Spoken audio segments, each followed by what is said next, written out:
listen. Never in my life associated the word boring with baseball. We know what's up. Me? Yeah. Famous? Yeah. And I'm like giddy over there smiling like, we're about to win this shit. Did everyone give you crap? Give me a good host story. I'm not picking it up. We both love the game. We talk about it every day. Getting on baseball. Having some popcorn, you're fooling around your phone. I'd have to wait in line for 3 hours. Hang on, because it's about to be a wild ride. Another episode of Pitch And Moan is upon us, and I am very excited to have four-time All-Star, three-time Gold Glove Award winner, former MLB baseball player, Rafael Palmeiro on the show. Rafi, how are you doing? I'm doing great. Thanks for having me on. First of all, I got to say, when you logged on and I saw your gold gloves in the background, that is a hell of a background you have, I got to say. Well, thank you so much. These are some of my awards that I won through the years. There's one up there that I'm most proud of, though. It's probably in the center. It's not very big, but it's the Sporting News Player of the Year in what year? 1999, when I came back with the Rangers, and that's voted on by the players. Yep. So they voted me the Player of the Year in both leagues, which is unbelievable because that year, Manny Ramirez was unbelievable, and Pedro Martinez won the Cy Young, and I think he won the Player of the Year and something else, and then Pudge Rodriguez won the MVP for us, which I watched him play every night. He was the MVP.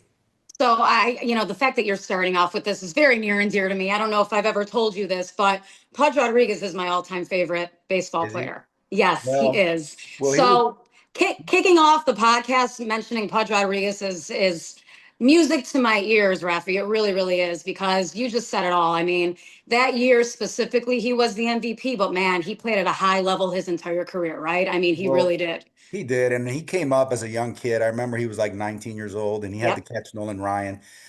So he was just a raw little kid that, all he wanted to do was just throw runners out at second base. And then he became a really good hitter. He was a great catcher, obviously, great arm. Learn how to actually call pitches for the pitchers, and so he became an all-around player. But that 1999 season was unbelievable. I watched him play every night, and usually catchers, they'll take 20 or 30 games off during the year. He played every night, and he played day games after night games, and he came to the ballpark to play every day because he thought that he could help us win every game that he was out there. And it was unbelievable to watch, but he was one of my favorite teammates, and I always felt like he was my little brother. And, you mentioned him playing every single day, and he did. And, you don't see that with catchers anymore. You have a lot of platooning with catching these days. And you know this as well as anybody, how that ballpark in Arlington used to be before they put a roof on it, right? Oh, I know. Well, I mean, it's 1,000 degrees. 100 degrees. But you know what? He's a Puerto Rican kid. Yes. He was used to hot weather. The hot weather didn't bother us. The home team, we had an advantage over the teams that came from anywhere. It didn't matter. Right. But for him, the weather didn't matter. I mean, he was always working out. He was running. I remember he and I were neighbors in where I still live, and he would get up in the morning and he would run. He was like running sprints in the park. We have a park, and I would see him out there with the trainer, and the heat didn't bother him. He embraced that. We all did. We love playing in the hot weather. Now, obviously, now with the roof and me being a fan now, yes, I get it. For the fans, it's like being in a theater watching a movie. Yeah. For the players, we would prefer being outdoors, being on grass, just seeing if it's a day game, seeing the sunlight, not the lights. But this ballpark that they have here now, it's amazing. So are you a fan of that ballpark now? Because I got to say, I've been there a couple of times, and I've also was at the one in the original ballpark in Arlington as well. And the heat doesn't bother me either, but I mean, I know how hot it gets down in Texas. Yeah. It really is. It's hot. It's hot.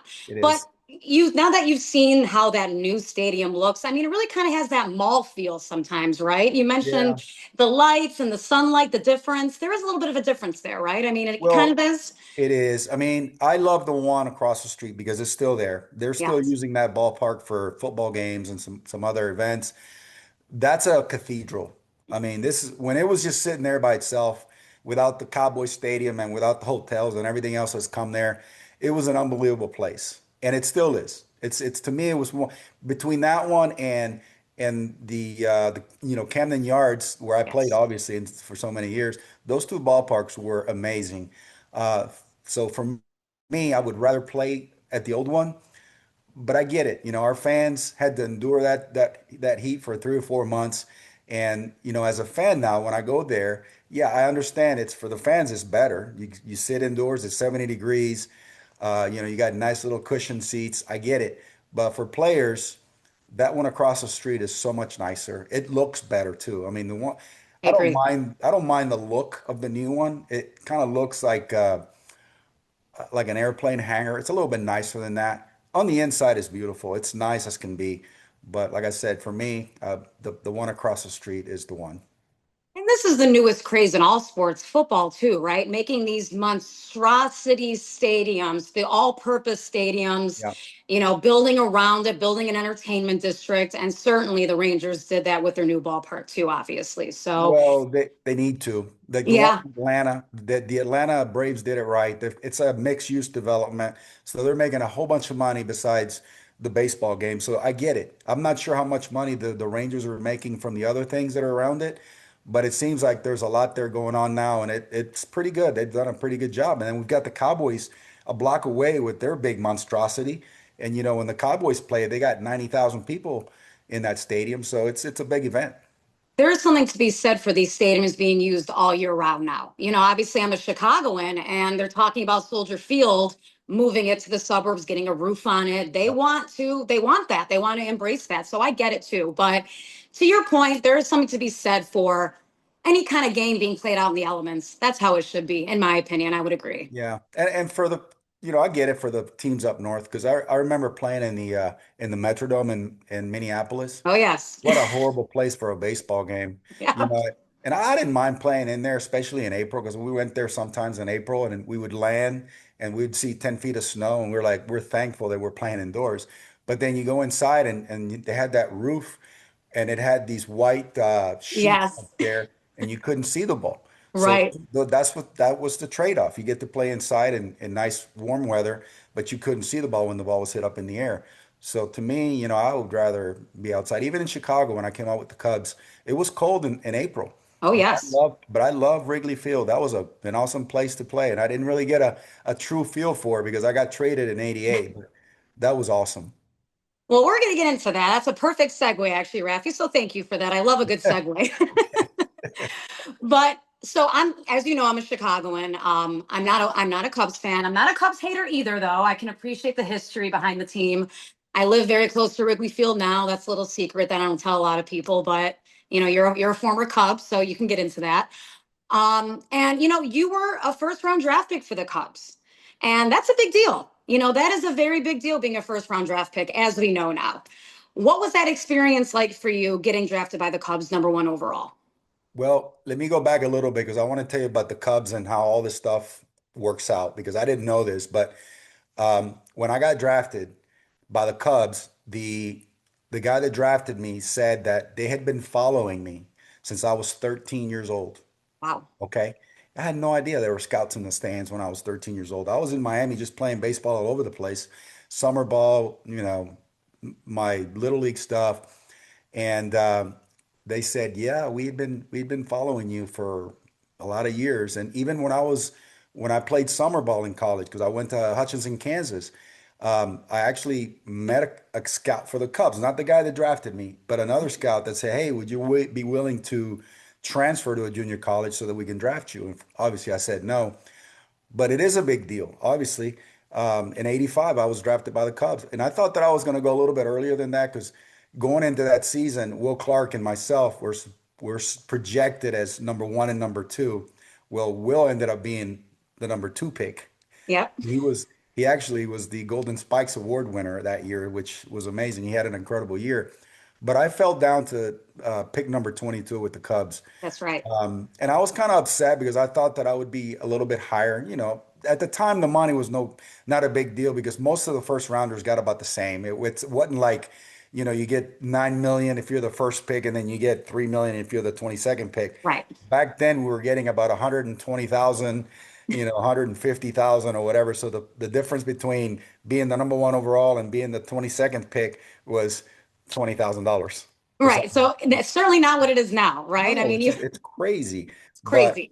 once I got there, once I signed, and I went to the minor leagues, it took me a little bit of time to adjust because back then we didn't play, summer ball. We played with aluminum bats. Right. You know, they Yes. didn't, and a lot of these kids today, even in high school, when they play summer ball, they're playing with wood bats. So by the time they get to, college and they're playing summer ball, they're playing with a lot of wood bats. So for the guys that are signing and going into pro ball, the transition is much easier. Well, we didn't have that. We were playing with aluminum bats. And so when I signed and I went to Peoria, Illinois, which was A ball, which was a great place, by the way. Did you really enjoy Peoria? Or are you I being did. sarcastic? I did, man. It was Okay. we would draw the Peoria Chiefs. We would draw like Yes, 8 or 10,000 people a game. Greg Maddox was one of my teammates. that's right. So it was great, but it took me a couple of weeks to get used to it. I was kind of struggling the first couple of weeks, but then I was fine after that. And I ended up doing pretty good from the time I signed to the time we got done in September. Then I think I went to Arizona for instructional ball, and then the next year I went to Double A, Pittsfield, Massachusetts.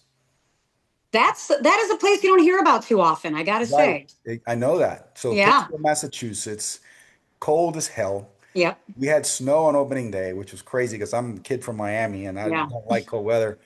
But I actually ended up being the MVP of the league that year, and I got called up.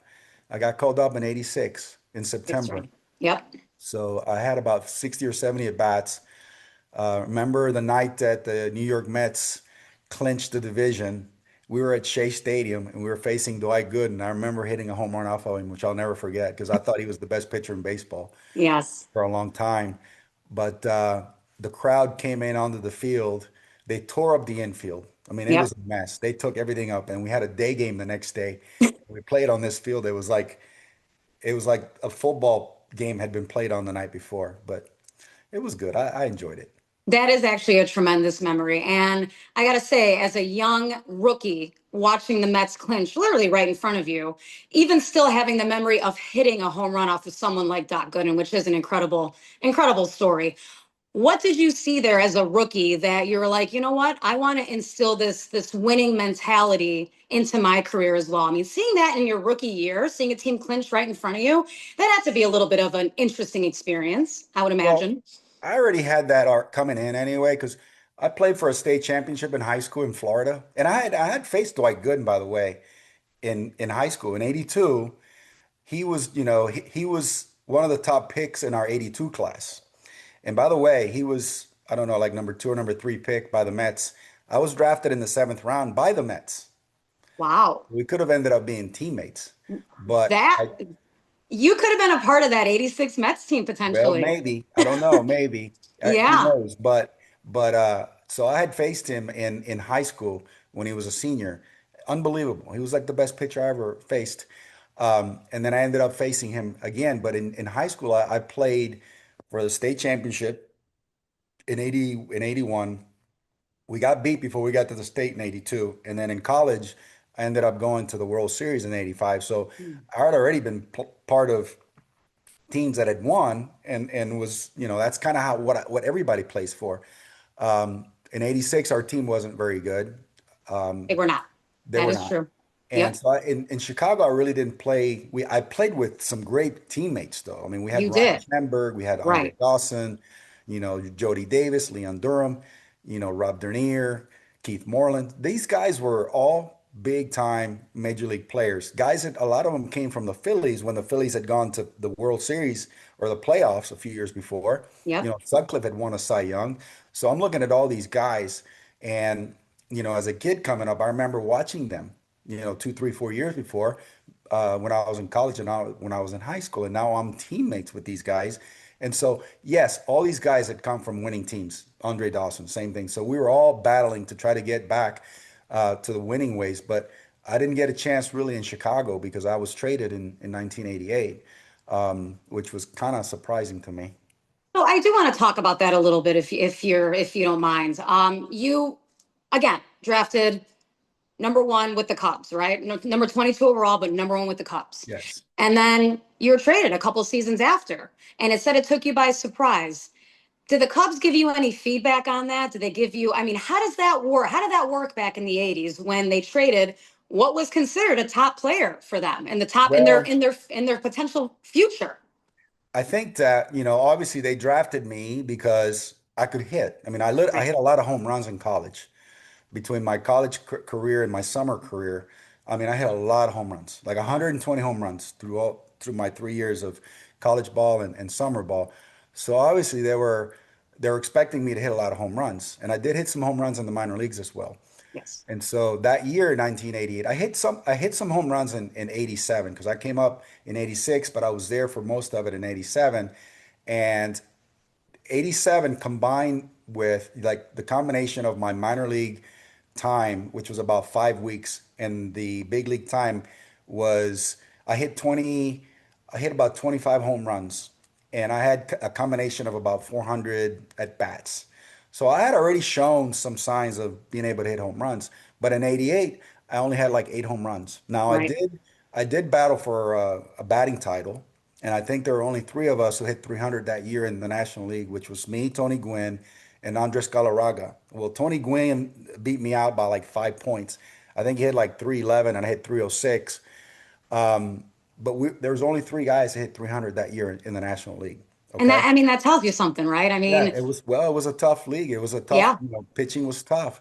I think I hit a lot of doubles. I did hit a lot of doubles that year, but I only hit 8 home runs. So when I was traded, I was like, I mean, when you're a young player and you get traded, you're like, why? Why is this happening? I was kind of thinking they drafted me, this is where I'm going to play my whole career. Now, this is the Right. thinking of a young player. I'm thinking, I'm going to stay here my whole career. This is awesome. In fact, my wife and I were going to live in Chicago that off season, even though, it was going to be tough for me because of the weather and being so cold. Yeah. But, we got traded in December and I just couldn't understand it. And the reason that I got traded to the Rangers, because I got to know Tom Grieve, who was the GM.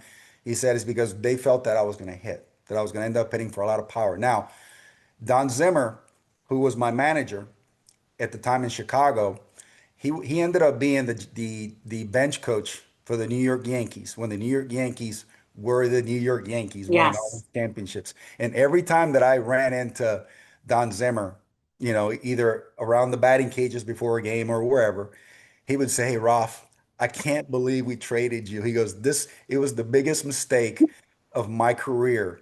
We didn't think that you were going to hit for power." Okay. And And there you go. and I said, well, I said, Don, we all make mistakes. You guys just didn't really give me a time to get my feet wet and to develop as a player. And that's what the Rangers did. The Rangers let me play every day. And, I was able to adapt and I was able to adjust and learn the league and learn the pitchers and learn how to hit more because I really didn't. I was a great hitter coming up, but I really didn't have a theory of hitting. For me, it was so simple. It was just see the ball and hit it, put a good Yeah. swing on it and hit it. But I had to learn why what I was doing, why I was doing it, and why my results were so good. And as I got older, I was able to learn, I was able to adjust, learn how pitchers were trying to get me out and all that stuff. You combine all of it, and then you become a good hitter. But I mean, it happens. I mean, I'm not the only guy that a team has ever traded that didn't turn out good for that team. Well, that's true, but I do have to ask though, interleague play really started to become a thing, when you were started to get older, older in your Yeah. career and you started to really turn on the home runs. Did you every time you played the Cubs, and you probably didn't play them a ton, but did you want to stick it up there, every time you played them? Be honest.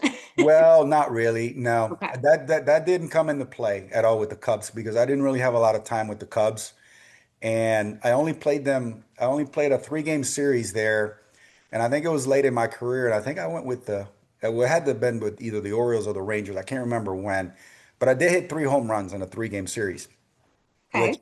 which kind of brought me back thinking, wow, if I could have only just played here my whole career, who knows what could have happened. Now, I don't know that I would have hit the same amount of home runs. I would think that maybe playing there my whole career would have probably been better because it's such a good hitter's park when it actually warms up, When it warms up, when it warms yes. up. But Yeah. I did play in Baltimore, which is a good place to hit. Yeah. I did play in Texas, which is a good place to hit. So who knows? Maybe it would have been the same kind of career. I don't know.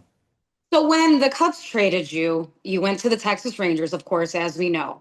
You were an outfielder with the Cubs. The Rangers had you kind of platooning between DH and first base. Did you have to make any transitions to make those changes, or was it pretty comfortable for you? Well, actually, at first, I didn't really DH at all till like a couple of years before my career ended. Okay. I played first base. I mean, in fact, I'm like in the top 10 or 15 in games played at first base all time. So I played a lot of games at first base. But I remember when I first got traded, I remember Bobby Valentine, who was the manager of the Rangers, he called me and he said, "Hey, Ralph, do you have a first baseman's glove?" And I said, "No." He says, "Well, you need to get one for spring training because you're going to be our first baseman." Now, I had never played really first base at any level. I played a little bit of stuff, when I was a kid. When you're a kid, you play all over the place. And my dad, he kind of thought that maybe I might end up at first base at some point in my career. So he kind of he hit some ground balls to me. He kind of taught me how to play first base, but I never did play first base in any games, not through college or high school or the minor leagues or anything. So first time I played first base with the Rangers.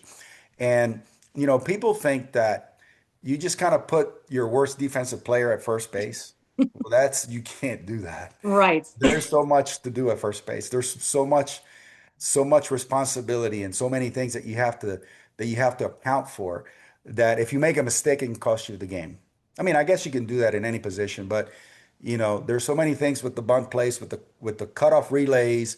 Um, you know, yeah, I remember a play once. This is early on in '89, my first year with the Rangers. There were two outs.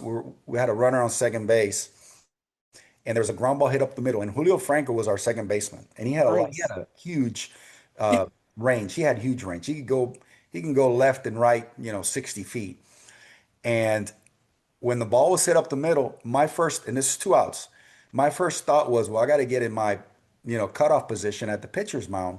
Well, he ended up getting to the ball. He got it and he threw it. He kind of did the big hop Yeah. and he threw it to first base, and I wasn't there. The ball went into the dugout. Uh-huh. Standing on the pitcher's mound, I was like watching the whole thing unfold, and I'm like, oh crap, Yep. I'm not there. Yep. Just little things like that, learning where the second baseman's playing. You got to kind of watch where he's playing so that you don't, if there's a ground ball between first and second, maybe you have a pitcher on the mound that doesn't get to the bag very good. Well, you gotta understand that, because if you go Right. get the ball, the pitcher's not gonna get. There's so many things that a first baseman has to cover. A good first baseman. Now, you can just put anybody there to catch throws and stuff. Right. But the difference between making it to the playoffs every year and missing the playoffs is usually one or two games. Amen to that. And if you have a You good cannot have first said any base, better. and if you have a good first baseman that can make a few plays for you, that can save you a couple games, that could be the difference. I mean, how many times have we seen a first baseman make an incredible scoop and a stretch, at first base? And it's like, that just saved 2 runs potentially. Exactly. So if you Yes. have if you just throw an outfielder and you put him at first base, well, that first baseman doesn't pick the play, two runners score, and you end up losing 3-2 instead of winning 2-1. And honestly, it makes me crazy too when teams play guys out of position. And the White Sox are known for this these days. And it's just like, let's not do that, because like you said, it's not as easy as it looks playing first. You said it Yeah. perfectly. People have this impression of first baseman as being, the easiest in the infield. It's not. There's a And lot of little things you have to do, and you just described it perfectly. So it kind of drives me crazy too. You just said that the White Sox play guys out of position. yeah, That really didn't happen. That's like a new thing now, it is a new thing. You're right. Yes. because we didn't play out of position, and especially like in the minor leagues, which is wild because both of my boys played in the minor leagues. And the fact that, you have a shortstop that can play shortstop one day and then the next day he plays second and then the next day he plays center field. That's like unheard of. Right. If I get drafted as an outfielder, I'm playing the outfield every single game because that's how I'm going to develop. That's how when the Cubs drafted me, they threw me out in left field and they say, "Hey, you're going to play here." And I came up as a left fielder. But now you can draft a third baseman and they'll put him in right one day. They might try him in at second base the next day. And I'm like, how is a kid supposed to develop at that position? If you drafted him as a third baseman, that's where he needs to be playing. But I mean, it's a new theory, I guess, a new way. And don't you agree that that kind of stunts a guy's development in general? Just, I mean, in every aspect, I right? think so. I mean, Yes. I think so. You want to get familiar with the position, and you want to be able to succeed, and you want to be able to fail and learn from your failures at that position, because playing short and playing second are way different. Yes. I mean, you can obviously play both, but there's two different positions, and they're different in every way and different responsibilities. So I would rather just see a guy play second base every day and a guy play shortstop every day and let them play together. And that's And it. That's how they play. get used to Get, playing get together and used. get into a rhythm. Yeah, Yes. yeah, Yes. that's right. So when did you finally officially feel comfortable at first? How long did it take you I mean, I approximately? played every day at first base, so Right. it was just a matter of time for me to. I mean, I had pretty good hands. I didn't really make a lot of errors. For me, the main thing was making sure that that I was in the right spot. On the bump plays, on the cutoffs. Um, I wanted to make sure that I didn't cause my team the game because of me not making a play. But I mean, I got comfortable right away. I mean, that first year, by the end of the season, I was good to go. And then after that, it just, that was my position. So I didn't really have a hard time playing there. Um, I think my son and I were having a conversation the other day because we were talking about Don Mattingly and Keith Hernandez, but I think Don Mattingly, and I thought Don Mattingly was the best at first base with Keith Hernandez. And he said, yeah, I think he only made like 60 or 70 errors in his whole career, which is unbelievable That because, is. like, yeah. And then I said, well, why don't you look me up and see how many errors I made? And he said I made like 100 and I don't know, he said like 106, but I played like 18 years at first base, Right. which is, I'm thinking, well, that's not too bad. That's like 6 errors a year or something like that for a first baseman who has to almost participate in every play you know, I mean, the first baseman is the one that gets the most putouts, Yep. maybe not the most assists, but he's out there making plays all the time. So I said, that's not too bad. No, that's Not too bad. So 7 errors per year on the average was not too bad. and I mean, listen, you got the gold gloves to prove it, right? So I mean, Yeah, but those go. You know what? The way that they gave those out back then was a little iffy. Okay, yes. I don't know if they do it that way now, but out of those two out of those three, I earned for sure. There's one that was kind of given to me, maybe because they thought that I should have won it some other year, but Okay. that was just a popularity contest. I mean, back then, if you won it a couple of times, when the awards, when the ballots came out, you just kind of put the same name every year, and that's why a lot of guys. I'm not saying maybe not Greg Maddux because he was awesome at pitcher, but guys that were, I mean, winning it every year, that's kind of how it was. It wasn't really based on actual performance on the field and how many runs you saved or, whatever, or great plays. It was more of a popularity contest, but You I'm had the proud of name those. recognition. Yeah, but I'm proud of those three. I mean, there were a couple of years where I thought I really deserved it. Like I really, really deserved the Gold Glove, and I wasn't given. The guys that won it obviously deserved it as well. But those three Gold Gloves, I'm proud of those. You have nothing to be ashamed of with that. Anytime you get Oh, any kind of recognition in this league, I mean, that yes, means something, and it it does. It does. really does. It does. So you mentioned being playing with the Baltimore Orioles as well, and you mentioned some of your teammates in the past, obviously with the Cubs and the Rangers. Even you got a chance to play with the great Cal Ripken as well. I did. What did Cal Ripken mean to your career as like a clubhouse figure? I mean, was he like a true clubhouse leader? I mean, could you really feel it every single time you walked in, that was the guy in the clubhouse? He was our true leader, but in different ways. He wasn't really a guy that say, "Hey, we're going to call a team meeting because our team sucks right now and we needed to talk about." That's not the kind of leader that he was. He was he was more of a he led by example. And so the way and I got a chance to play with him for 5 years, the 5 years that he was kind of leading up to the streak when he broke the streak. So I got to watch him, do all that stuff and the way that he came in came into the clubhouse and prepared for the games. I mean, he was a robot. It was unbelievable. Uh, the way that he prepared himself, the way that he practiced, the way that he went about his business and the way he played in the game. It was truly remarkable. And for the younger guys, watching him, you wanted to be like him. That's who you want to be like. But he also was a guy that kind of kept things, you know, loose. Loose. He You liked he need liked that. to, he liked to joke and play pranks and things like that. So, but he was amazing. He was one of my favorite teammates too. Yeah, I mean the stories about Cal, right? I mean, that's like you just said, that's the guy that you want to, make your career out of. I mean, he played till he was 42, right? I Yeah. mean, he was in his 40s as well, and that's incredible to be again playing game in, game out and having that wear and tear on your body, as you know. I mean, that's an incredible feat. I mean, you did it till you were 40 as well. And he So, played at a high level too. It wasn't like at yes. the end he was just kind of stumbling along. He played at a high level, and you know, he wanted to. His whole thing with baseball. First of all, he loved the game. Right. He grew up around the game because of his dad. His dad was with the Orioles for a long time, and he coached and managed with the Orioles. So he kind of came up in that era where no BS. You come to the ballpark, you get ready, you play the game, and then you come back the next day, and then you do it again. No excuses. And I saw Cal Ripken several times come into the ballpark early, 2 o'clock, whatever. He would go get his coffee, get into get a cup of coffee, and then he'd go into the training room. And I would go in there and I would think that, there's no way you're going to be able to play tonight. There's no way. He was one time he had a really bad back pain of some sort. I can't remember exactly.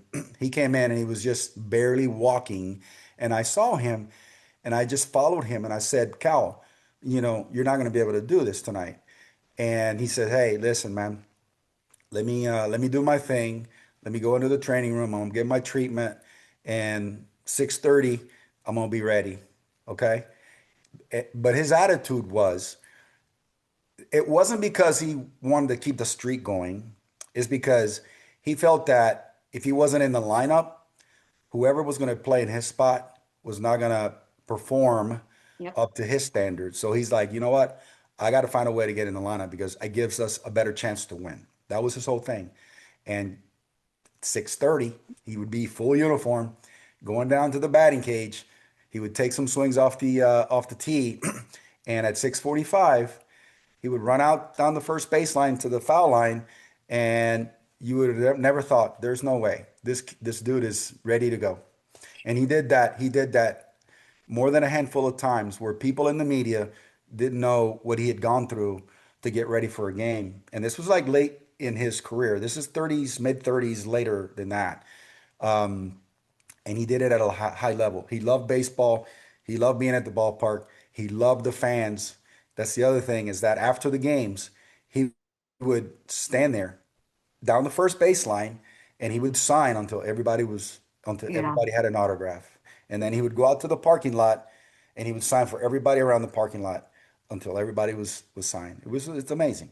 I mean, that really is a dying breed, right? I mean, to play day in, day out at that high level and then make sure all the fans are happy and have their autographs. I mean, a guy that's kind of like that now, certainly with on the fan side, is like Mike Trout. Mike Right. Trout, he's certainly had a ton of injuries, of course, but he does that. You see him with the fans day in, day out. And that's unique. That's a special character. And hearing that about Cal Ripken's amazing. And I'm But not he surprised. No, but he came in a different time. He Right. came in a different era, in the late early 80s, when Eddie Murray was playing, and uh, Rick Dempsey was there, and they won a championship in 83, I believe. And some of those players were there in 79, I think, when they went to the World Series. So he grew up in an organization that was rich in tradition and history and championships, and his dad was a part of it. Yep. So he had no choice but to turn out the way that he did. Plus, he's a Baltimore kid.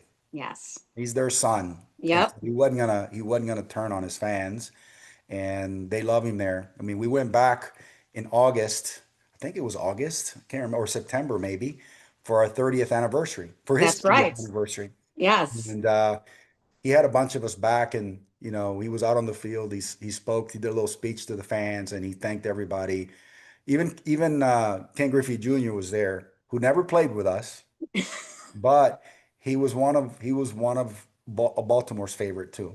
Of So course. Griffey was on the field with us, and then we reenacted the fifth inning. I don't know if you remember this, but in the fifth inning when he broke the record, he had a bunch of standing ovations, and the game kind of got stopped for like 10 minutes, and so Bobby Bonilla and myself, we kind of pushed him out of the dugout, and he went around. That's the famous lap around the stadium. Took him Yes. like took him like 20 minutes to shake everybody's hand. And when he got back and he sat down, he said to us, "That's the most what was it that he said? Uh, the most he was basically beat. He was like Right. exhausting. He said the most exhausting thing that I'd ever done. And he didn't want any part of that. Actually, when we stopped the game in the fifth inning, he didn't even want to stop. He just wanted to go. Okay, we got this done. Let's keep playing. And so, but it stopped for like 20 minutes. It did. I remember this, and I remember that lap around too, and Yeah. how special that was for the fans. And hearing that he didn't even really want the recognition. Mm. He I didn't mean, want any part of again, that. that's just you're a different breed of cat at that point. I Yeah. mean, that really is very, very cool. And the thing Very, is too, it's unfortunate that, people kind of remember him for that. People yeah, say Cal Ripken, oh yeah, the guy that played all these games. He didn't do it for that. He didn't do it for the streak. Now it became that towards the end because that's all people talked about. But people forget that this dude was a stud. He had 3,000 something hits. He had over yes, 400 home runs. He had gold gloves. He was an unbelievable defensive player, you know. And if he had never done the streak, people would have thought this guy was one of the greatest, which he is, one of the greatest right. players and shortstops of all time. And I don't forget that because I watched him play for a long time. I played against him. I played with him. I know how good he was. But people just remember, oh, he played in all these games, which is unbelievable. That's never going to be done again. Never, He played like never. 17 straight years, 17, where he didn't miss one game. Yeah, that will never That's happen like again. cartoonish stuff. That's like Nintendo crap. You don't do that. So, That's like playing Nintendo Nintendo every crap. day. That only in Nintendo can you play 2,800 straight games. It will never happen again. No, of course And not. let's jump ahead a little bit to 2005. You're back with Yeah. the Orioles. You got suspended 10 games for steroid use. Mhm. Walk me through that a little bit. Walk me through that situation. Well, first of all, we had in 2005 in spring training.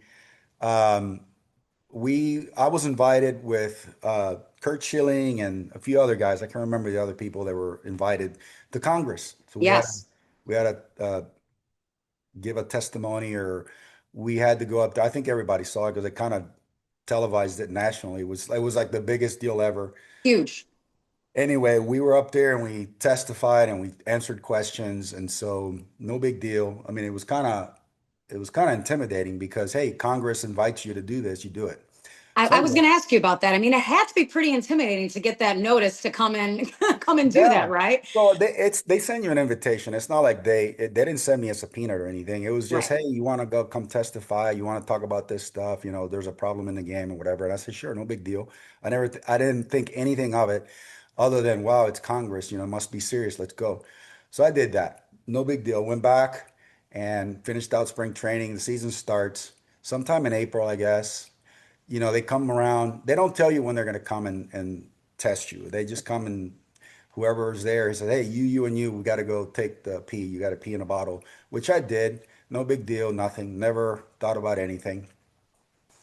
And then a few weeks later, I don't know, I can't remember exactly. It's been so long, but a few weeks later, I'm getting ready to get on the field for a game in Baltimore, and it's about 6:30, 6:45, and I'm ready to start running my sprints, and somebody comes down and say, "Hey, you got to call," or our manager, can't even think of his name now, came down and said, "Hey, you got a call in my office from the Players Association." And I was like, "That's kind of odd. Why would they call me right before game time?" But I still didn't think anything of it. And then I went up there, and the guy goes, I think it was Gene Orza. He goes, "Hey, we just got uh, a call from the commissioner's office that you have tested positive for some kind of substance." He goes, "They found a trace." This is what he said. "There's a trace of whatever it was. Um, and we're just letting you know. And then this is kind of like the process." And so I was like, what the hell just happened? And so I started thinking about what I did. And so we went through the whole process of the, what do you call it? The appeals process Yes. Yep. or whatever. And they kept asking me, when I did the hearing, what did you put in your body? What did you do? Did you do this? Did you do that? Where'd you get the stuff? And the only thing I can think of was I was taking B12. Yes. Okay. And the stuff that I was taking, I got from a teammate. And they kept asking me, well, what teammate is it? Because we're going to find out anyway. And for about an hour, I kept telling these guys, I'm not going to say anything. I mean, it's just from one of my teammates. Of course. And so the Players Association attorney finally said, you need to go ahead and let them know because they're going to find out anyway. So I went ahead and told them who it was. And, you know, we thought that we might have a shot at getting it overturned. Well, we didn't. So on July 1st or sometime during that time frame, they upheld it or whatever. So I Yeah. knew I knew I was going to get suspended, and I was getting close to, which is weird. I was getting close to 3,000 hits. And Yeah. here I am thinking, okay, I'm going to get suspended for testing positive for this stuff, steroids or whatever it is that they found. I'm getting closer to getting my 3,000 hits. But shortly after that, because they told me they were going to suspend me August 1st. Mm. It was already preset. You're going to get Okay. suspended August 1st, which is wild. Maybe they did it because they wanted me to get the 3,000 hit first. I never did ask anybody, nothing. And so I went ahead and it kept playing. In fact, it's weird because that time frame from the time that I tested positive to the time that I got suspended, I was like playing at my best. I That's was playing at my amazing. best, and Yeah. nobody knew. My teammates didn't know. My wife didn't even know until I kind of had to tell her. My agents didn't know. Nobody knew other than me.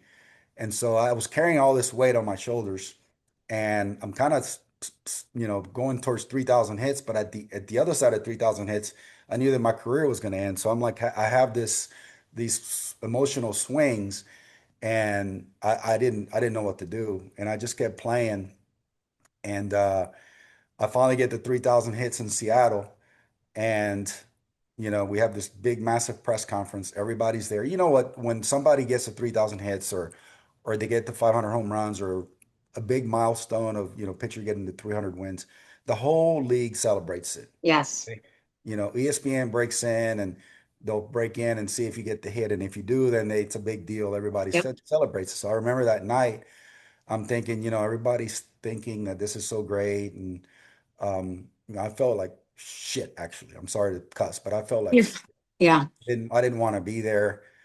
They actually put me on the phone with President Bush, who was the president at the time, and he and I go way back. He and I go Yes. back to the Rangers days. Rangers. Yeah, Yeah. he was our managing partner. I got to know him really well, and everything was great. He was so pumped up, and everything was awesome. And then leading up to the suspension, which was August 1st, I remember calling George Bush back, and because I had a direct line to I had been there many times. I'd been there to Right. the White House several times for different events and things like that. And I remember calling him, and saying, "Hey, I just want you to know that this is coming down in the next couple of days." I said, "Is there anything you can do? Is there anything you can?" Because I knew he and Bud Selig were real tight. We're Yes. friends, and I said, "I'm just letting you know, this is what happened. I'm not exactly sure how this happened to me, but it happened, okay? And I'll take responsibility for it, but this is happening, and if there's something that can be done, then I would appreciate it." And he said, "Well, just kind of face it head on, and I'll be here if you need me, that kind of stuff," Right. which I didn't expect, but that's what he said. Yeah. But I called Bud Selig the next day, or that same day, because we had a day off, and that was after a game, and then we were going to have a day off the next day before my suspension. And I called the commissioner, Bud, and I said, "Hey, I'm calling you because I want to see if I can come to Milwaukee. I'll fly tomorrow, And let me tell you what happened. Let me give you my story. I just need an hour of your time because I know this is going to pretty much not just end my career, but it's going to take me forever. This is going to Yes. destroy It's what going to taint everything. it's going Yes. to taint everything. It's going to destroy my career, Yep. and it's basically going to end it. And he Yep. says, well, there's nothing really that I can do. And, I'll be here. Just, I'll be here for you if you need. And I'm like, I need you now. Yeah. Right. Not And this is why I'm afterwards. calling. I need you now. Right. And so he didn't do anything. He just said, hey, I'll be here anytime you need me. I'll check in on you during the suspension or whatever, just to make sure things are okay. And so I just, I hung up and I thought, okay, well, two of the people that I were counting on are pretty much You're turning their pretty much backs done on me. at that point. It's fine. I thought, okay, I'll take it like a man. It's going to end my career. It's going to ruin everything I've done, which it did. And then not too long after that, and this is kind of, and I'll come back to that, but a few years later, I think, or during that same time frame, one of his players tested positive, Yes. Ryan Brum. Yes. Okay? Yep. Now, the thing that people don't understand, and the thing that he claimed, the reason that he got off on his is because the chain of command was broken in his sample. Like when they took his sample, they sent it off, and somewhere along the line, it was that chain of command got broken. It got misplaced or something Yep. happens. And if that happens, then you have to retake a test. You can't really count on that one. Well, that happened in my case. Okay. Oh, wow. It Okay. happened it happened in my case. And you can actually, if you don't believe me, go look at pull up the report and the whole thing from Major League Baseball or the commissioner's office. And it shows that my sample was lost in transit. Okay. Okay. Now, the Players Association never presented that in my case. Okay, they just kind of overlooked it, or maybe they did it on purpose. I don't know, but it wasn't presented. But Ryan Braun had the same case, and his got thrown out for the same thing. But who did he play for? He played for the Milwaukee. Milwaukee Brewers. Who Yes. was the Milwaukee Brewers ownership? Mr. Seelig, of course. The Sealy, right? Yep. Okay, so that's Yep. fine.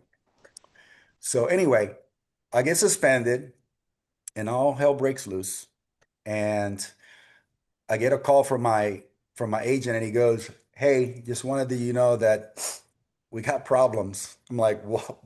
More than now?" He goes, "Yeah." He goes, "Congress is going to investigate you Oh boy. for lying to them." Oh boy. And so I was like, "Okay, well, now it's, you know, what do I do now?" I mean, Right. I'm thinking my career pretty much just ended. Everybody's trashing me on TV. Everybody. I mean, I didn't really turn the TV on, but every time I turned the TV on, it was like, oh, Rafael Palmeiro, he's a cheater, he's this and he's that. And I'm like, I don't want to watch baseball anymore. Yeah. And so, anyway, now I'm having to deal with not just that, but I'm now having to deal with Congress. And that's a whole other bag Another of whole issues bag of there. shit. And so, and I can't remember the timing because everything is such a blur now. Thinking back on it, it's been 20 years, so I don't remember the timing. I do know that, I came back from my suspension and I got booed at home. It was the worst thing. I mean, it was the worst feeling I ever had as a baseball player. I just wanted to quit at that point because these were the same fans in Baltimore that embraced me and cheered me, and they had those big numbers on the warehouse. After every Yes. hit, they would knock it down and put another one up, and I was getting closer and closer and closer. And then I ended up going to Seattle and doing it in Seattle. And then I come home and all I see is people with signs, and syringes. And it was like the worst scenario that I could ever imagine. And so, but at some point, I had to go to Washington because I had to hire some new attorneys to deal with Congress. So my agents knew. This is crazy. This is wild. They knew the firm that represented Bill Clinton when Clinton went through his Monica Lewinsky stuff. Oh yeah. These are like the most high-powered, attorneys you can possibly get. Okay. Yeah. And I'm thinking, okay, give me the best attorneys you can get. So, Right. and I don't remember their names, but these were the highest powered attorneys in DC. I mean, they worked with Clinton. Yeah. And so we go there, we sit in the office with my agents, all these attorneys. My wife was with me, and they've got all these documents from from the hearing that we had from my appeals process, and they had a whole bunch of stuff. And I remember one of them after about 20 minutes. We were there about 20 minutes, and he goes, "Hey, man, did you know about this stuff?" And I said, "What are you talking about?" He goes, "Did you know that your sample, your P sample was lost? The chain of command was lost." I said, "No, I didn't know that." He said, did they present this in your hearing, in your appeals process?" And I said, "No." He goes, "Man," he goes, "you got dogged." He goes, "You got freaking," he said, if we would have been representing you, this thing would have been thrown out in 10 minutes. Oh my goodness. I mean, that had to be just the ultimate gut punch. Well, it was at the time. And then I find Yes. out that Ryan Braun goes through the same process. His gets thrown out. And, you know, The rest is hey, you know what? history. Here's the thing. Here's the thing. Ultimately, we both tested positive. Okay. Mine would have been thrown out on a technicality like his was. Mine just wasn't. But we both tested positive. I paid the price and he didn't. He kept playing, he kept making his money. I got pretty much destroyed. And, after about 6 or 7 months of you know, Washington or Congress doing their stuff and they're investigating me. I mean, they talked to people that I went to high school with. Yeah. They talked to teammates of mine. They talked to a bunch. I don't even know how many people they talked to, but they spent about 6 or 7 months. I spent about $2 million Mm. in attorney's fees for this Oh, stuff, and it never went away. right. The only thing that it did was that it basically cleared me. Congress didn't find anybody that said, "Yeah, I injected this guy with steroids," or this guy that was doing steroids in high school, or he was doing this in college. They couldn't find anybody to testify under oath that I had done anything like that, which I never did. Okay. Right. The Right. only thing I did was I did my B12, which I used to do in Texas, but the difference between Texas and Baltimore was that the injections were being given by team doctors. Right. Okay. The Yep. team doctors would give us B12 shots. I don't know if they worked or not. Maybe it was just a mental thing, but a bunch of players were doing it. And in Baltimore, they didn't do it. It just happened that one of my teammates had it and a bunch of guys were getting it from him. And Okay. so that's the only thing I can think of that could have gotten me. But regardless, I don't blame him. I don't blame Congress. I don't blame Bud Selig. I don't blame anybody but myself because I should have known better. I'm a grown man, 40 years old. I don't need to take steroids to get to get the 3,000 hits. Right. And honestly, it's knowing with what you went through. Have you made amends with the sport? Are you able to watch baseball now? How do you Oh feel yeah. about it? No, I mean I can watch baseball, but in the beginning when all that went down, I really didn't watch baseball on TV. I hated baseball. I Yeah. really did. Those the last day that I was in Baltimore when I got booed out of there, and then I went to Toronto, and they booed me out of Toronto. And I even had to I wore, which is so stupid now, I wore plugs in my ears, and it made the front pages Oh, everywhere. yeah. Yep. And then on the trip from Toronto well, we actually got to Boston. Um, I got a call in my room one morning, the morning before the first game in Boston.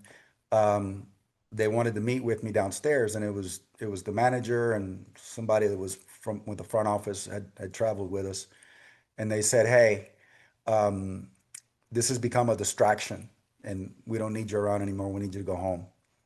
Wow. That's how my career ended. I got sent home because I was a distraction to my team. I mean, 569 home runs, right? That's what you ended up with. Mhm. Over 3,000 hits. Mhm. That's how your career ended. Yeah, it became a distraction. Now we were in a pennant race. We were not very far off. We were like in second place, 5 or 6 games out, and all people wanted to talk about was that. So it was a distraction, but it wasn't really affecting our performance on the field.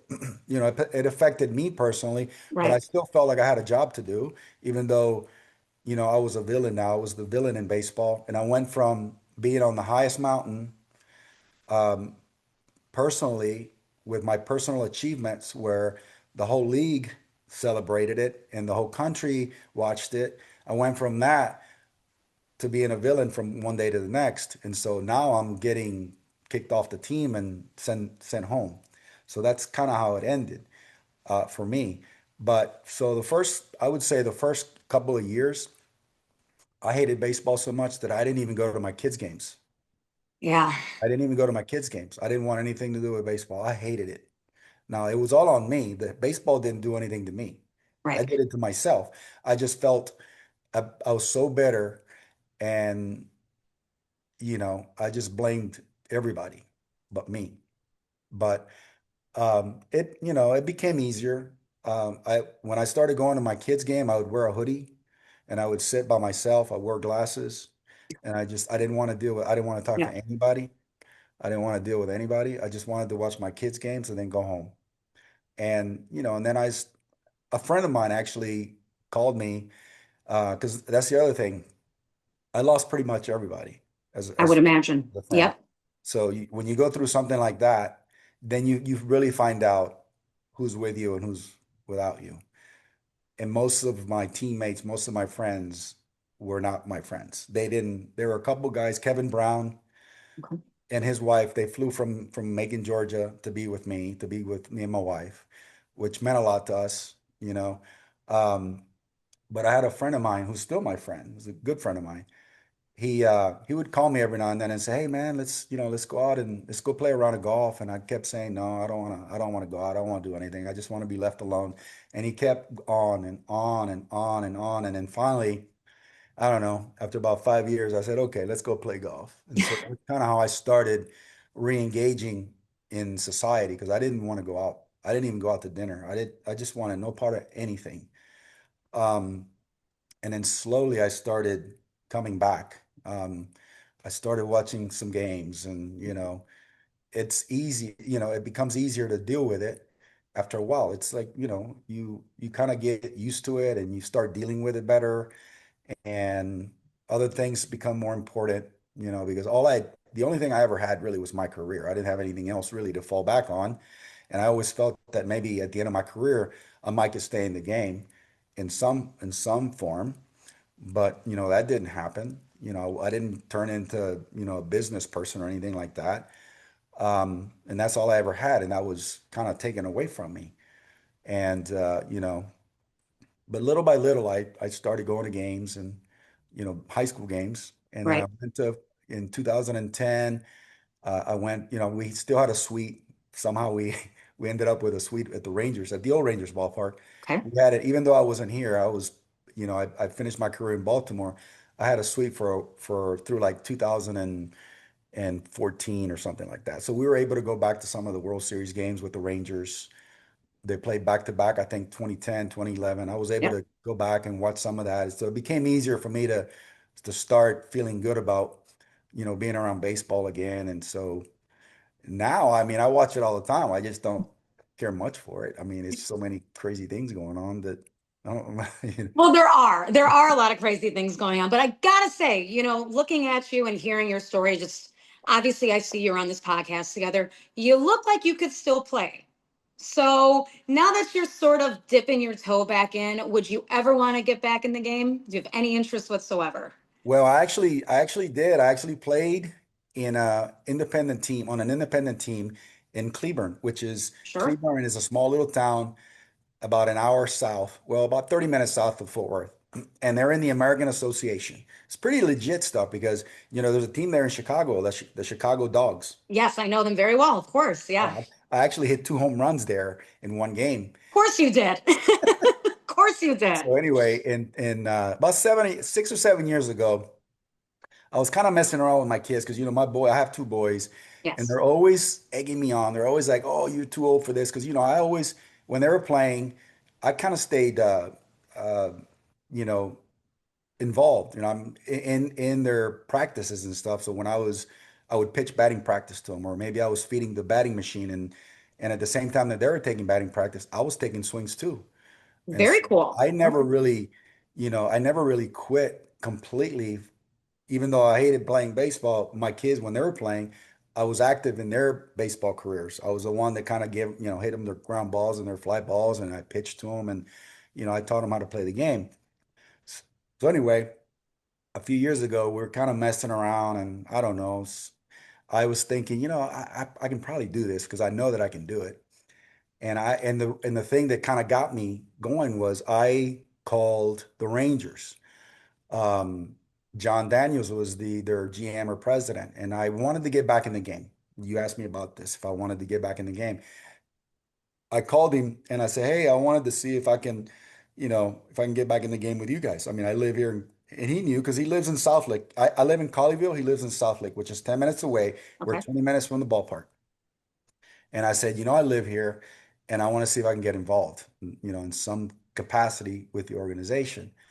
And he said, "I don't think so. I don't think you're a good fit for us." And I was like, and this was on the phone call. I wasn't meeting him personally.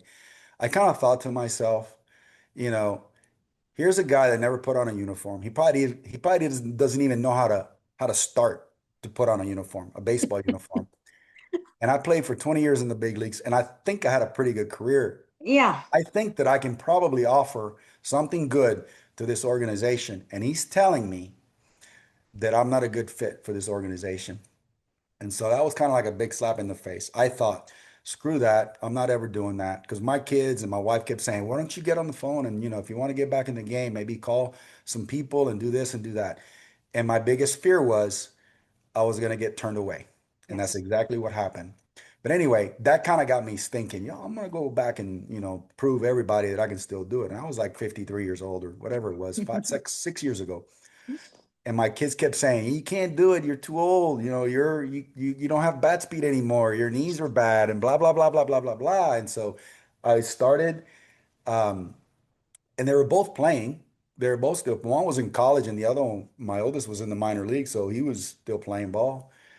And so in the off season, we were practicing, and every time I'd go hit, they're like, "That's not too bad."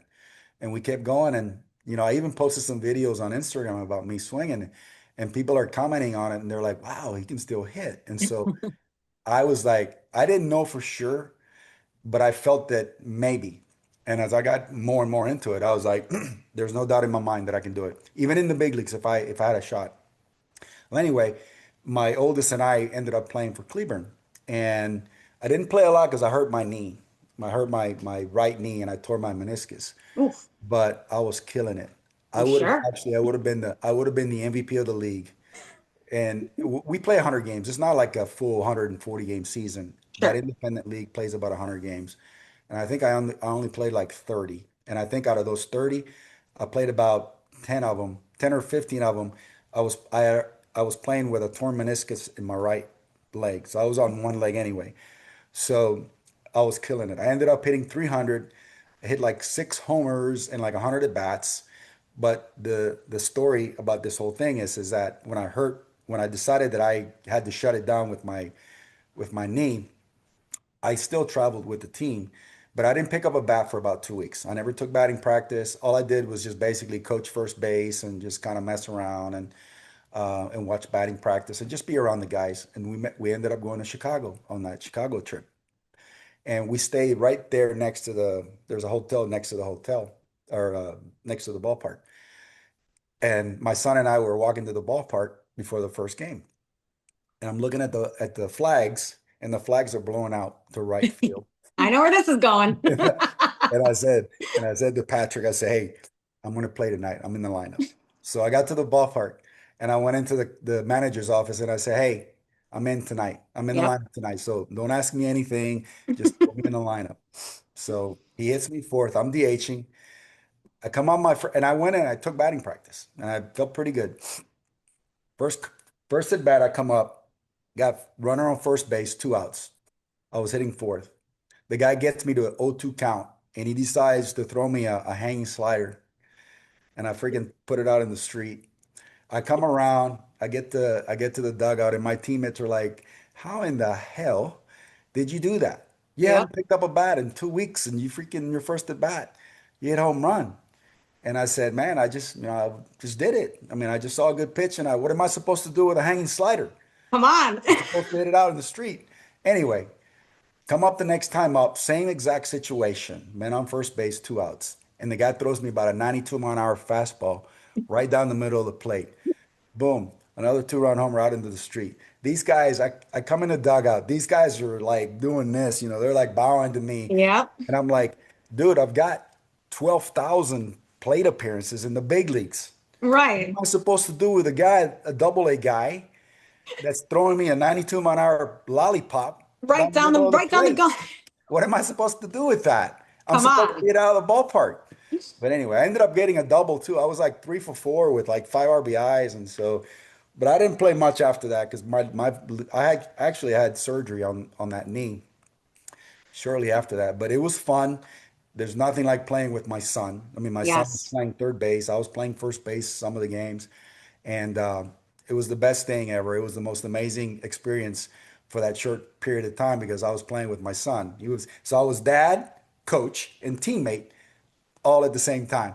And that's a really good way to sort of end your playing career, It right? was. It was. That's I the never. best Yeah, way. it was. We had our moments. We had our moments in the dugout, Sure. because I was not just his teammate, but I was also his dad. And there's a certain way that you have to act as a player on the field. And there was a game in Winnipeg, I remember, and we're all out on the field and we're stretching, and I'd been out there like 10 or 15 minutes. So I used to came out, gave myself about 15 minutes to get my legs loose and, throw up, make a few throws or whatever. It's just normal. Everybody comes Right. out 15 or 20 minutes. Well, he strolls out. The game's at 7:05. He strolls out at about 7 o'clock. The national anthem's about to be played, and he comes out of the clubhouse and he starts doing some crazy stretches. And I was like, I wore his ass out. I was Yeah. like, there's no freaking way you're doing this shit in front of me. And I was like, we're about to freaking throw. And our catcher got between, we weren't going to fight. We were Right, like, of course. Right. we weren't going to fight. But we were like, he was yelling and screaming at me, and I was doing the same thing. And um, this is in the dugout before the game starts. And so we had done an interview for a local paper that day. And so I'm standing up against the little fence, in front of the dugout that you kind of stand and you lean up Yes. against. Yep. And our catcher was standing next to me, and then my son Patrick was on the other side of him, and you can tell that we're like arguing pretty big in front of everybody. Yeah. The newspaper the next morning has a picture of us, and the headline says, "Father and son play together, and look how happy they are." And I'm like, if you only knew. If you I was only about knew. if you only knew that I was about to kill him because he's over here dogging it before the game. And anyway, but it was awesome. I enjoyed it. It was the best. Well, one final question for you, and I really do appreciate your Sure. time. So, Gary Sheffield is on the veterans ballot. Do you think you'll have a shot at that? Well, I did already. You did. That's right. Yes. Got one vote out of 15. I mean, And you know what hurts is that 3 of those guys are Hall of Fame players that I played with. and that's just I got to don't know who kill they you. are, Right. but I know there's 3 guys that I played with. No, actually, I do know who they are because I knew the people because they announced the people that vote. And I remember they put out the 15 because it's usually like 3 or 4 or 5 players, Yes. some executives, and some sports writers. That's kind of like the mix. And so, but I know that 3 out of the players I played with, they were teammates of mine. I only got one vote. And I remember asking the guy, the Hall of Fame guy, I said, hey, would you mind? I said, would you mind letting me know who it was so that I can actually give him a call and tell him thank you? And he Right. goes, I'm sorry, we can't do that. We're not allowed to do that. We can't tell you, whatever. He goes, but he says, listen, you're going to come up again. He said, don't get discouraged. Your time's going to come up again in the next few years or whatever. So I did that. I was on it already a couple of years ago. I only got one vote. So I hope that Gary gets in.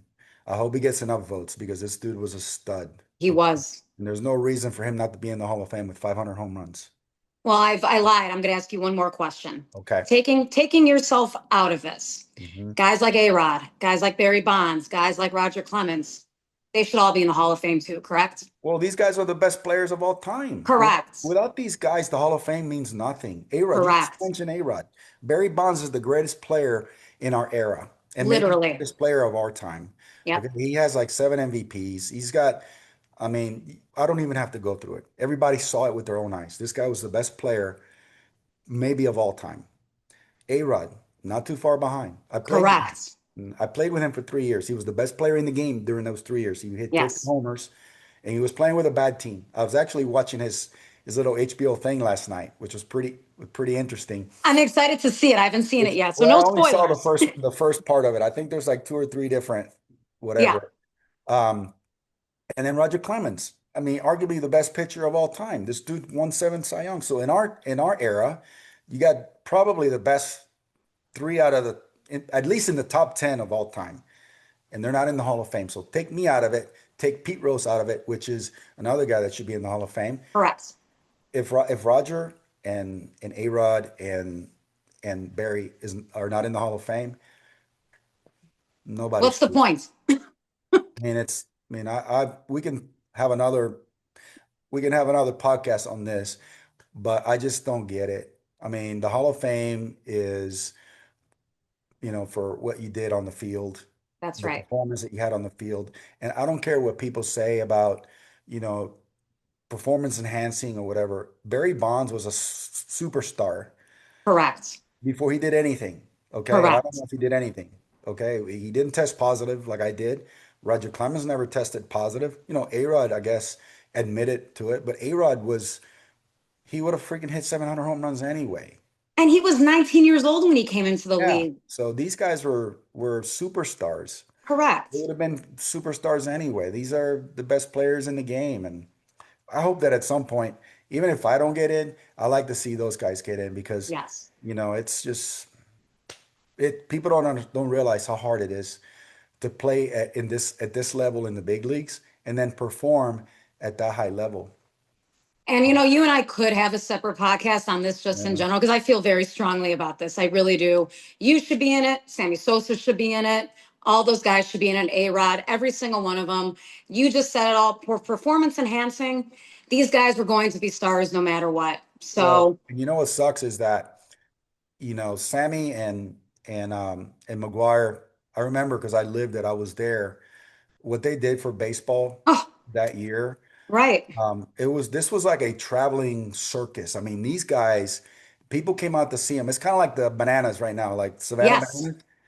People fill out these stadiums for batting practice. They would open up Right. the gates early and there'd be 45,000 people to watch these guys hit. Barry, the same thing, Barry Bonds, that era of players. I mean, the game was on a different level. It was. If you think about that 20-year span, those are probably the greatest collection of players that have ever played the game. Yep. That from that span. And what sucks is that, if there was a steroid problem, which there was, okay, Sure. we don't know the severity of it or how big it was, but there was. But they let it go and they knew it was a problem. That's my argument. They let it That's, go. They knew it was yep. a problem. It wasn't like, when you see guys, 1 year come in at a certain size, a regular player, and then the next year they come in 40 pounds heavier, dropping 500-foot bombs. Because I never did that. I never showed up any different. And You my had the home same runs- size. and my home runs Yes. were never 500 feet. My home Right. runs, I would hit them and I would have to run fast because I didn't know if they were going to go over the fence. But there were guys that you could tell were different. They became monsters. Okay. Yes. And Yep. so they can say whatever they want now, but they saw it. It was known. They It knew was it. known. It was known. Yes. And you know, it created the game was exciting again in the home. And now look at it now. People are like in love with the home runs again. Right. Everybody wants It came home back runs. around. It came back Yes. around. So back then, everybody was hitting home runs and there was a lot of offense, and people loved that because the high scoring games and the stadiums were getting filled up. And so they benefited from it. And then, they cleaned the game up, which is fine. I'm all for that. But now the stars of that era are all sitting on the sidelines waiting and hoping that maybe one day we can get in. Well, it's like I said, we could talk about this for hours. I have very strong feelings on it, but if I had a vote, you would be in, they'd all be in. And, baseball needs to sort of get off its high horse about that and let in these superstars that paved the way for a lot of these guys. These guys were stars. Yeah, I agree. Now, there's a lot of stars that are in, like Ken Griffey Jr. and Pudge, and Pudge, yes. a bunch of the guys that played in that era that are very deserving Yes. in the Hall of Fame. They deserve it, but so is some of these guys that are sitting on the sidelines. Now I know that for Clemens and for Barry Bonds, I don't care. I mean, I don't think they care Right. at this point, because if I'm sitting in one of their shoes, I'm thinking, and I kind of do in some cases, but I don't see myself in their status of like what they did. What they did was on a different level. They're Right. up there with Babe Ruth and Hank Aaron and Willie Mays. But they're like, we did it. Our numbers are there. I don't Right. need they're probably thinking, I don't need the Hall of Fame to justify my career. They had their careers and everybody saw it. For 20 years, they saw Barry Bonds dominate the game. And they did the same thing, A-Rod. They saw A-Rod dominate the game, and they saw Roger Clemens, because I faced Roger Clemens for 20 years. And this guy was as good as it ever was. Absolutely. Okay? So I think they deserve to be in it. And I'm going to celebrate the day that they go in it. You and I both will be doing that. And if you get in it, we're doing double the celebrations. Well, that's that's for fine sure. too. I'm hoping that I'm alive if that happens, but I'm kind of afraid that they're going to do the Pete roast to a bunch of us. I would be very afraid of that too. And that would be a shame, because Yeah. you guys deserve the recognition. I know that some guys don't care, but the numbers are there. They deserve to be recognized. So, Okay. Well, I but appreciate it. Rafi, I very much appreciate your time. You were great. Thank I'll you. always be rooting for you. You're a Chicago guy, true and true. Even though you're not from here, you're still, I this love was your first Chicago. city. I love Chicago. I wish that I could have, I don't know, being a Cub for my whole career would have been cool. To play at Wrigley Field, those day games, the whole Harry Mhm. Carey thing would have been pretty special. I would It would agree. have been awesome. I did play in the first night game You did. That's and right. in the second night game. The first night game was not an official game. That's right. Rain out. That's right. That was quite the, there were people petitioning it. Do you remember that? Yeah, I know that. Crazy, crazy times. Yeah. Well, you and I should do a second podcast about all of our there's so many layers to your career and baseball, and Well, let me know Love- when you want to do it. We can I'd talk love some to more. have you on again. Yep. Sure. Really appreciate your Roger. time, Rafi. Thank Thank you.